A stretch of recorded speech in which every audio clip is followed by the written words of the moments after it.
Ako po si Dr. Maricel Santos at ngayong araw, gusto ko pong pag-usapan ang isang topic na madalas hindi na pag-uusapan sa ating mga pamilya. Ito po ay tungkol sa nursing homes at kung talagang ito lang ba ang ating pagpipilian kapag tumanda na tayo. Narinig niyo na ba yung sinasabi ng ibang tao na kapag matanda ka na, kapag hindi mo na kaya mag-isa sa bahay, kapag masakit na ang tuhod mo, kapag abala na ang mga anak mo sa kanilang sariling buhay, wala ka ng ibang pupuntahan kundi nursing home lang. Pero alam niyo ba ang totoo? Hindi po iyan ang buong katotohanan. Tingnan po natin ang mga numero, ang mga facts. Sa Pilipinas ngayon, mahigit 3 milyon na ang mga seniors na 65 years old pataas na nag-iisa na lang sa bahay. Marami sa kanila ay mga balo na o kaya naman ay malayo ang mga anak. At para sa maraming pamilya, ang unang naiisip na solusyon ay nursing home. Pero alam niyo ba kung magkano ang average cost ng nursing home dito sa Metro Manila? Mga 40,000 pesos hanggang 60,000 pesos bawat buwan. Sa mga exclusive facilities sa Makati, DVC, o kaya sa Alabang, pwedeng umabot ng 80,000 pesos o higit pa. At yan pa po ay para sa shared room, hindi pa yan sariling kwarto. 2 tao kayo sa isang silid. Pero kahit ganyan kamahal, para sa maraming pamilya, parang walang ibang choice. Nursing home lang ang alam nila. Kaya naman ngayong araw, gusto kong sabihin sa inyo na hindi ito dapat ang unang option. Dapat po ito ang huling option, hindi ang una. Alam ko po ang iniisip ng iba sa inyo ngayon. Sasabihin nyo, Doc, ano pa bang ibang choice? Hindi na ako makakaya mag-isa forever. Ang mga anak ko ay may sarili na silang buhay, may sariling pamilya. Wala naman akong pera para sa mamahalin retirement village. Tama kayo. Yan po ang pinakamahirap na parte. Pakiramdam natin ay stuck tayo sa mga pagpipilian na parang hindi naman talaga pagpipilian. Kaya ngayong araw, maglalakad tayo sa 3 alternatives na ginagamit na ng libo-libong seniors, hindi lang dito sa Pilipinas, pero sa ibang bansa rin. Real places po ito, real people, real costs. Hindi theories, hindi pangarap lang. Kung importante sa inyo o sa mahal nyo sa buhay ang topic na ito, please subscribe at mag-leave ng like. Magsimula na tayo. Hayaan ninyong ikwento ko sa inyo ang tungkol kay Lola Rosa. Siya po ay 74 years old. Dating guro siya ng Filipino sa isang public high school sa Quezon City, nagturo siya ng mahigit 30 taon. Namatay ang kanyang asawa 6 years ago at mula noon, nag-iisa na lang siya sa bahay na pareho nilang tinirhan ng mga dekada. Ang 2 niyang anak ay nakatira na sa Davao at sa Cebu. Tumatawag sila tuwing linggo, mahal naman nila ang kanilang nanay, pero syempre, may sarili na rin silang pamilya, may sariling bayarin sa bahay, may sariling problema. Hindi na sila makakabalik sa Manila at ayaw namang hilingin ni Lola Rosa na bumalik sila. Sa simula, tinwi ni Lola Rosa na tumira sa bahay ng kanyang anak sa Davao ng ilang buwan. Pero ang feeling niya, parang bisita lang siya sa buhay ng iba. Hindi siya makapagluto ng gusto niya. Hindi niya mapanood ang mga favorite niyang teleserye. Hindi siya makakalabas para maglakad-lakad sa plaza nang hindi nag-aalala ang kanyang anak. Sinabi niya sa anak niya, "Anak, mahal na mahal kita, pero kailangan ko ng sarili kong pinto. Kailangan ko ng sarili kong espasyo, ng sarili kong buhay." Pagkatapos, naghanap siya ng live-in caregiver, yung tumutulong sa bahay, sa pagluluto, sa pag-inom ng gamot, sa paglilinis. Yun po ay umabot ng mga 25,000 pesos bawat buwan. Pero ang problema, 3 beses nag-iba ang caregiver sa loob ng 5 buwan. Kada palit, kailangan magsimula uli si Lola Rosa. Ipapaliwanag niya uli ang kanyang routine, ang kanyang allergy sa seafood, kung saan nakalagay ang mga gamit. Napapagod na siya. Napakahirap. Kaya naman ang mga anak niya ay nag-suggest ng nursing home. Pumayag si Lola Rosa na subukan. 3 araw lang po siya doon. Sabi niya, ang mga hallway ay amoy cleaning chemicals at kalungkutan. Nakashare siya ng kwarto sa isang stranger na bukas ang ihi 24 hours a day. Walang tumatawag sa kanya ng pangalan. Siya ay room 214 na, bed B lang. Numero lang siya, hindi tao. At alam nyo, ang experience ni Lola Rosa ay hindi bihira. Maraming ganito ang nangyayari. Ayon sa mga reports, maraming nursing homes sa Pilipinas ay kulang sa staff. Kulang sa nurses, kulang sa caregivers. Sa umaga, isang caregiver ay nag-aalaga ng 7 o 8 residents. Sa gabi, pwedeng umabot ng 14 na o higit pa. Hindi naman na walang malasakit ang mga staff. Marami sa kanila ay may malasakit talaga. Pero kulang lang talaga sila. Hindi sapat ang tao. Kaya minsan, ang mga seniors ay naiiwanan na lang, nakaupong mag-isa sa hallway, naghihintay na mailumingon sa kanila. Kaya ano ang ginawa ni Lola Rosa?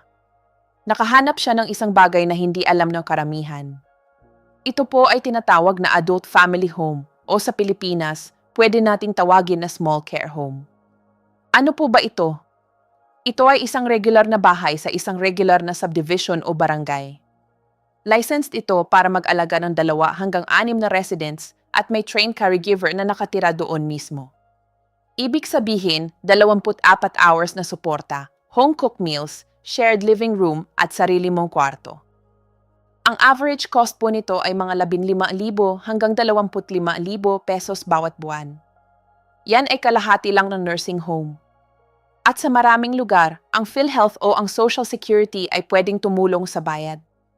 Nabasa ko sa isang comment sa Facebook ng isang babae na nagsabi, ang nanay ko ay lumipat sa care home pagkatapos mahulog at mabali ang binti. Takot na takot siya sa una, pero sa loob ng 2 linggo, tumutulong na siya sa caregiver magluto ng almusal tuwing umaga. Sabi niya, parang nakatira siya kasama ang isang kaibigan. Yan po ang pagkakaiba. Hindi ito facility. Ito ay bahay na may tulong. Hindi ka numero. Kilala mo ang lahat ng tao doon. Alam nila ang pangalan mo, alam nila kung ano ang gusto mong ulam, alam nila kung kailan ka nagigising sa umaga. Ngayon, ang adult family homes ay hindi perpekto. Depende po ito sa lugar at hindi lahat ng bahay ay maayos ang pamamalakad. Kailangan mong bisitahin, magtanong, magbasa ng reviews. Pero para sa isang taong tulad ni Lola Rosa, isang taong gusto ng care pero ayaw mawala ang kanyang identity, ito ay isang tunay na opsyon. Ang pangalawang alternative ay tinatawag na senior co-housing. At ito po ay medyo iba. Sa co-housing community, mayroon kang sariling unit, sarili mong kusina, sarili mong banyo, sarili mong pinto. Pero mayroon ding shared spaces. Malaking kusina para sa group dinners, hardin, library, chapel. Ang susi dito ay ang mga residents mismo ang nag-design at nag-manage ng community. Walang big company, walang management na hindi mo kilala. Ang mga desisyon ay ginagawa together at lahat ay nag-contribute. Isa sa mga kilalang halimbawa nito ay isang community sa Tagaytay. Binuksan ito noong 2015 na may 20 units, lahat para sa mga seniors na 60 years old pataas. Nagsha-share sila ng meals ilang beses sa isang linggo. Nag-check sila sa isa't isa. At nagtayo sila ng isang bagay na parang mas malapit sa neighborhood kesa sa housing. At alam nyo ba ang financial part na nakakagulat? Ang senior co-housing ay pwedeng mabawas ng monthly living costs ng 40 hanggang 50 pesos porsyento kumpara sa pag-iisa sa bahay. Shared utilities, shared maintenance, bulk buying ng groceries, group insurance plans, lahat yan ay nakakatulong. Nag-spend ako ng time na nagbabasa ng mga kwento ng mga taong nakatira sa ganitong communities at may isang bagay na paulit-ulit na lumalabas. Hindi sila lumipat doon dahil kailangan nila. Lumipat sila doon dahil gusto nila. Dahil pagod na silang mag-isa sa bahay na puno ng alaala. Pagod na silang walang kausap. Pagod na silang walang kasama. Isipin niyo po yan. Choosing community hindi dahil sa desperasyon, kundi dahil sa desire. Dahil gusto mo talaga. Ang limitation syempre ay availability. Ang senior co-housing communities ay medyo rare pa rin dito sa Pilipinas, mostly sa mga probinsya pa lang tulad ng Tagaytay, Baguio, Batangas. At kailangan din ng certain personality. Kailangan mo willing sumali sa meetings, maging kapitbahay sa fullest sense. Hindi pwedeng loner ka. Pero para sa tamang tao, ito ay pwedeng mag-transform ng buhay mo. Ang pangatlong alternative ay siguro ang pinaka-accessible. Ito po ay tinatawag na village model. Paano po ito gumagana? Nananatili ka sa sarili mong bahay. Hindi ka lilipat kahit saan. Pero sumasali ka sa isang membership-based community, usually run ng non-profit o ng barangay na nagko-konekta sa iyo ng volunteers at services. Ang annual fee ay usually mga 2,000 hanggang 5,000 pesos lang bawat taon. At para sa bayad na yan, makakakuha ka ng access sa mga bagay tulad ng rides papuntang doktor, tulong sa grocery shopping, home repairs, technology support para sa cellphone o computer, at regular social events. Mayroon ng mahigit 50 villages na nag-operate dito sa Pilipinas. Ilan ay sa Metro Manila, ilan ay sa mga probinsya, at lumalaki pa rin ang bilang nila dahil simple lang ang concept. Hindi mo kailangang iwan ang buhay mo para makakuha ng tulong sa pamumuhay. Nabasa ko sa isang article ang kwento ng isang babae na tinawag niya ang sarili niya na elder orphan. Walang asawa, walang anak, walang kapatid na malapit. Sabi niya, ang pagsali niya sa village ay ang unang pagkakataon sa mahabang panahon na hindi siya nakaramdam na invisible. Parang nabuhay uli siya. Ang village model ay hindi replacement para sa medical care o full-time assistance. Kung kailangan mo ng round-the-clock help, hindi ito ang sagot. Pero para sa milyon-milyong seniors na mostly independent pa naman at kailangan lang ng kaunting suporta, isang ride dito, isang kwentuhan doon, isang tao na tatawagin kapag nawala ang kuryente. Ito ay pwedeng maging pagkakaiba ng thriving at surviving lang. Kaya tingnan natin lahat ng ito. Kung kailangan mo ng full-time care sa isang warm, small setting, ang adult family home o care home ay pwedeng maging sagot mo. Kung gusto mong mabuhay ng independently pero ayaw mong makaramdam ng loneliness, ang senior co-housing ay worth exploring. At kung gusto mong manatili sa mismong lugar mo ngayon pero kailangan mo ng tulong paminsan-minsan, ang village model ay nandyan na, naghihintay. Wala sa mga ito ang perpekto. Lahat ng yan ay nangangailangan ng research, ng planning, at ng honest conversation sa pamilya. Pero they exist. Nandyan sila. At karamihan ng mga tao ay hindi alam yan. Alam ko ang feeling na na-stuck ka. Alam ko ang feeling na parang walang ibang choice. Pero mayroon. Laging mayroon. At bago ko kayo pabayaan ngayong araw, may isang passage akong nabasa recently na hindi ko makalimutan. Ito ay mula sa libro ni Viktor Frankl na pinamagatang Man's Search for Meaning. Si Frankl po ay isang Austrian psychiatrist. Nakaligtas siya sa 4 na Nazi concentration camps kasama ang Auschwitz. Nawala niya ang kanyang asawa, ang kanyang mga magulang, ang kanyang kapatid, halos lahat ng mahal niya sa buhay. At sa gitna ng hindi maiisip na suffering, napansin niya ang isang bagay. Ang mga taong nakaligtas ay hindi palaging ang pinakamalakas o ang pinakabata. Sila ay ang mga taong humawak pa rin sa sense of meaning. Sila ay ang mga taong hindi sumuko. Sumulat siya ng ganito at pakinggan niyo po ito ng mabuti. Everything can be taken from you man but one thing, the last of the human freedoms, to choose one's attitude in any given set of circumstances, to choose one's own way. Lahat ay pwedeng kunin sa isang tao, pero may isang bagay na hindi makukuha, ang huling kalayaan ng tao, na piliin ang kanyang attitude sa anumang sitwasyon, na piliin ang kanyang sariling daan. Umupo ako ng matagal sa linya na yan dahil ito pala ang pinili ni Lola Rosa. Yan ang pinili ng 73-year-old na senior na nag-comment sa amin. Yan ang pinili ng bawat taong tumatanggi na sumuko sa kanilang independence. Hindi ang pinakamadaling daan, hindi ang pinakamura, pero ang kanilang sarili. Si Frankl ay sumulat din ng ganito, when we are no longer able to change situation, we are challenged to change ourselves. Kapag hindi na natin kayang baguhin ang sitwasyon, ang hamon sa atin ay baguhin ang ating sarili. Siguro yan ang tunay na kahulugan ng pagtanda. Hindi ito problema na dapat solusyonan. Ito ay challenge na dapat harapin sa ating sariling terms, sa ating sariling paraan. Alam ko po na ang ganitong decisions ay hindi madali. Alam ko na may takot. Takot na baka hindi gumana, takot na baka mag-fail, takot na baka hindi tama ang desisyon. Pero alam nyo ba ang mas nakakatakot? Ang hindi subukan. Ang magpahinga sa idea na walang ibang pagpipilian. Gusto ko kayong hikayatin ngayong araw na mag-research. Magtanong. Bumisita sa mga care homes sa inyong area. Alamin kung may co-housing communities na malapit sa inyo. Hanapin ang village group sa inyong barangay o sa inyong city. Pag-usapan ito sa inyong pamilya. Hindi sa isang emergency meeting kapag may nangyari na, pero ngayon pa lang, habang mayroon pang oras, habang mayroon pang kapasidad na mag-isip ng malinaw. Maraming pamilya ang naghihintay hanggang sa may crisis na bago mag-usap ng mga ganitong bagay. May stroke na, may accident na, saka lang pag-usapan.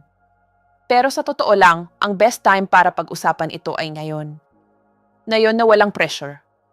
Ngayon na pwede pang makapag-isip ng maayos. At alam nyo, ang isa sa pinaka-common regrets na naririnig ko mula sa mga pamilya ay ito, sana nag-usap na kami noon pa. Sana nagtanong na ako ng mas maaga. Sana hindi na kami umabot sa point na kailangan na mag-decide agad-agad. Kaya simula ngayong araw, gawing habit ang pag-uusap ng mga ganitong bagay sa inyong pamilya. Hindi kailangan morbid or heavy ang usapan. Pwede naman casual lang. Pwedeng habang nagdi-dinner kayo, pwedeng habang nanonood ng TV. Halimbawa, napanood ko kanina sa YouTube ang tungkol sa care homes.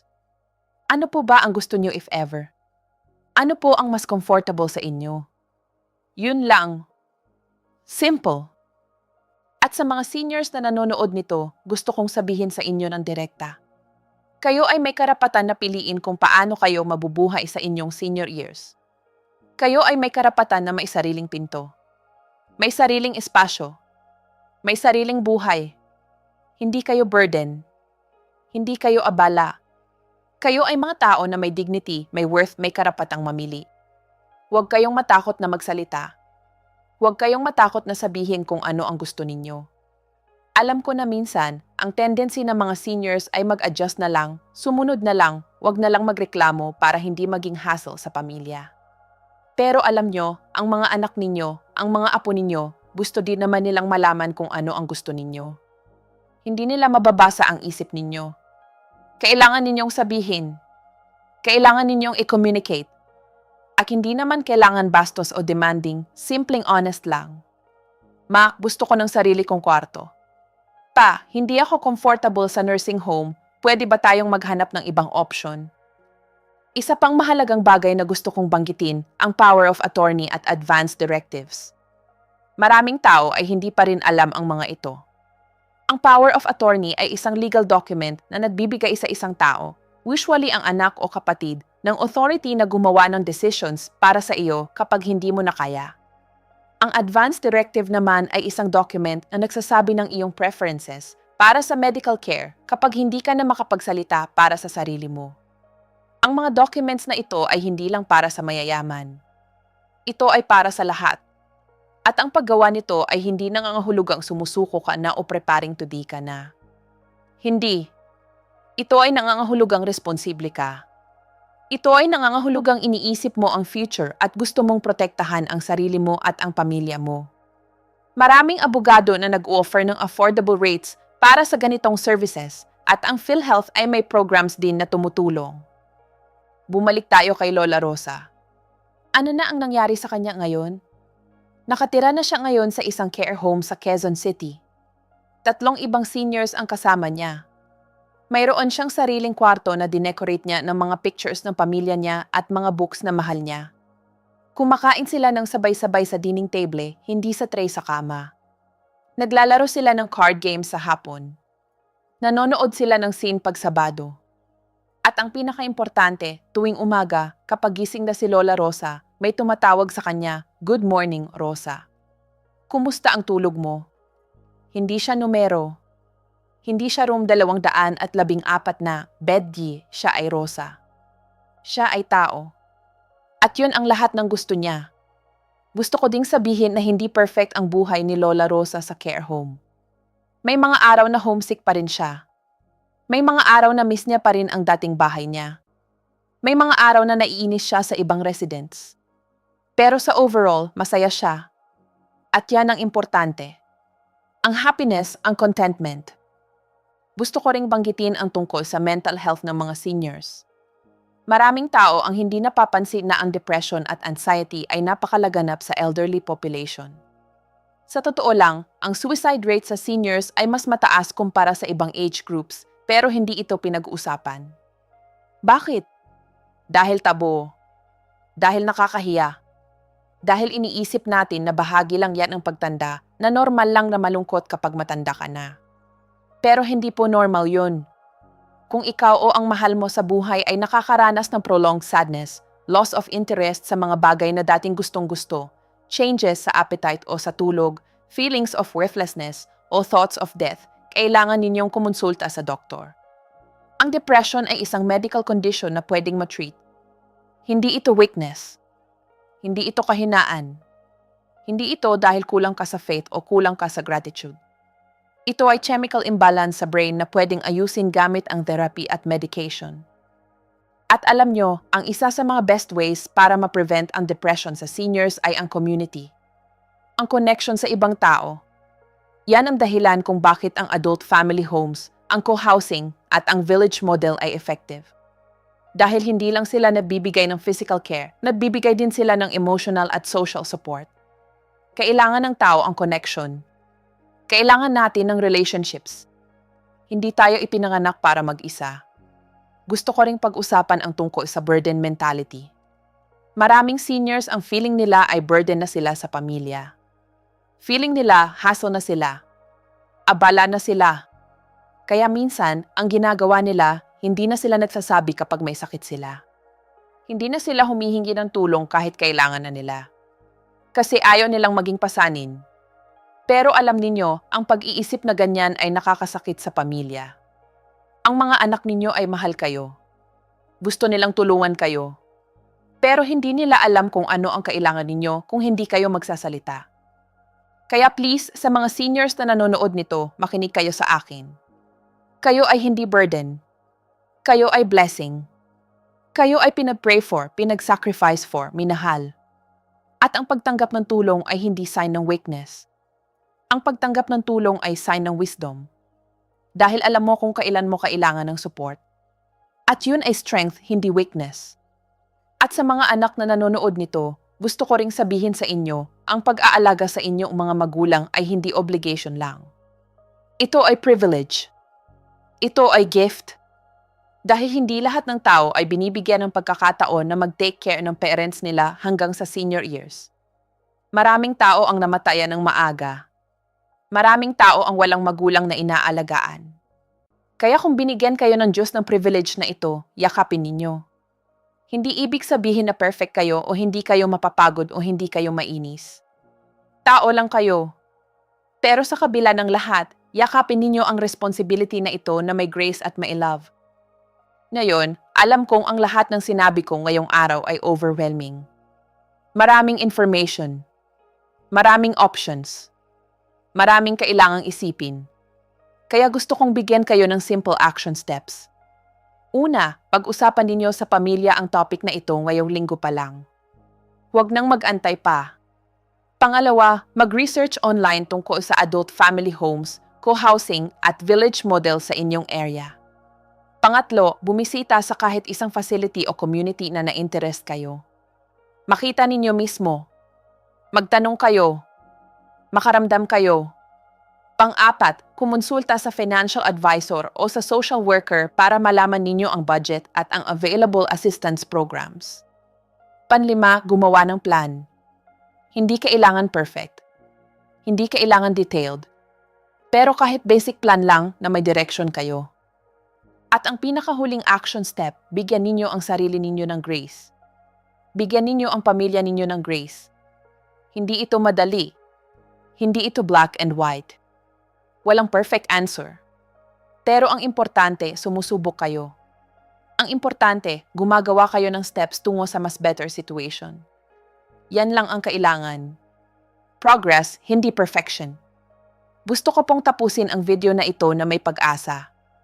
Dahil sa kabila ng lahat ng challenges, sa kabila ng takot, sa kabila ng uncertainties, may pag-asa. May options. May choices. At may mga taong handang tumulong. Hindi kayo nag-iisa sa journey na ito. May thousands of families na dumadaan sa same thing. May organizations, may communities, may support groups. Humanap kayo. Reach out kayo. Huwag kayong mahiyang magtanong.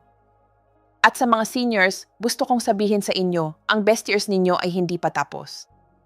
Ang 60, 70, 80 ninyo ay pwede pang maging fulfilling, joyful, meaningful. Hindi ibig sabihin na senior ka na tapos na ang buhay mo. Hindi. Maraming seniors ngayon na nag-enjoy pa rin, nagtra-travel pa rin, nag-aaral pa rin ng new hobbies, nagmi-meet pa rin ng new friends. Ang age ay numero lang. Ang tunay na measure ng buhay ay kung gaano ka pa rin nag-i-engage, kung gaano ka pa rin nagpa-participate, kung gaano ka pa rin nagko-contribute. Kaya ngayong araw, kung may isa lang kayong maaalala sa lahat ng sinabi ko, sana ito, kayo ay may choice. Lagi. Sa bawat sitwasyon, may choice kayo kung paano ninyo ito haharapin. Hindi kayo powerless. Hindi kayo helpless. Kayo ay may agency. Kayo ay may voice. Gamitin ninyo. Salamat po sa pakikinig ngayong araw. Kung nag-mean ng something sa inyo ang video na ito, please share ninyo sa someone na baka kailangan nito. At kung hindi pa kayo nag-subscribe, please subscribe. Marami pa akong iba-ibang topics na gusto kong pag-usapan tungkol sa senior health, sa wellness, sa life after 60 na po. Kita-kits tayo sa next video. Ingat po tayong lahat. Alagaan ninyo ang inyong sarili at ang inyong mga mahal sa buhay. Paalam po at God bless.